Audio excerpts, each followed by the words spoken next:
Inilah 9 kerugian jika kita meninggalkan sholat subuh. Pertama, gagal mendapat kebebasan dari sifat munafik.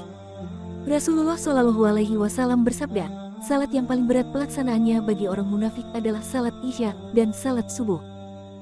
2. Gagal mendapat salah satu sebab masuk surga. Rasulullah Shallallahu Alaihi Wasallam bersabda, barang siapa yang salat bardain, maka ia akan masuk jannah. 3. Gagal mendapat salah satu sebab selamat dari neraka. Rasulullah Shallallahu Alaihi Wasallam bersabda, tidak akan masuk neraka seseorang yang salat sebelum terbit matahari dan sebelum terbenamnya. 4. Gagal mendapat bantuan dan penjagaan dari Allah Subhanahu wa Ta'ala. Rasulullah Shallallahu Alaihi Wasallam bersabda, barang siapa salat subuh, maka ia berada dalam jaminan Allah. 5.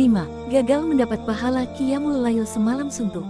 Rasulullah Shallallahu Alaihi Wasallam bersabda, barang siapa yang mengerjakan salat isya secara berjamaah, maka seolah-olah ia mengerjakan qiyamul lail selama separuh malam, dan barang siapa yang salat mengerjakan salat subuh secara berjamaah, maka seolah-olah ia mengerjakan qiyamul lail semalam suntuk. 6. Gagal berjumpa dengan malaikat dan namanya tidak ditulis di catatannya. Rasulullah Shallallahu Alaihi Wasallam bersabda, di antara kalian ada malaikat yang bergantian di waktu malam dan siang. Mereka berkumpul ketika salat fajar dan salat asyar, lantas malaikat yang bermalam naik dan Rabb mereka menanyai mereka, bagaimana kalian tinggalkan hamba-hambaku? Jawab mereka, kami tinggalkan mereka dalam keadaan salat, dan kami datangi mereka juga dalam keadaan salat. 7. Gagal mendapat cahaya dan penerangan pada hari kiamat kelak. Rasulullah Shallallahu Alaihi Wasallam bersabda, berikanlah kabar gembira kepada orang-orang yang berjalan di kegelapan menuju masjid-masjid dengan cahaya yang sempurna pada hari kiamat. 8. Gagal mendapat pahala yang setara dengan dunia dan seisinya. Rasulullah Shallallahu Alaihi Wasallam bersabda, 2 rakaat salat fajar lebih baik dari dunia dan seisinya.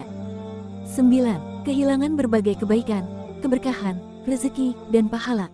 Rasulullah Shallallahu Alaihi Wasallam bersabda, jika saja mereka mengetahui besarnya keutamaan pada salat atamah dan salat subuh, sungguh mereka tentu akan mendatanginya meski dengan merangkak.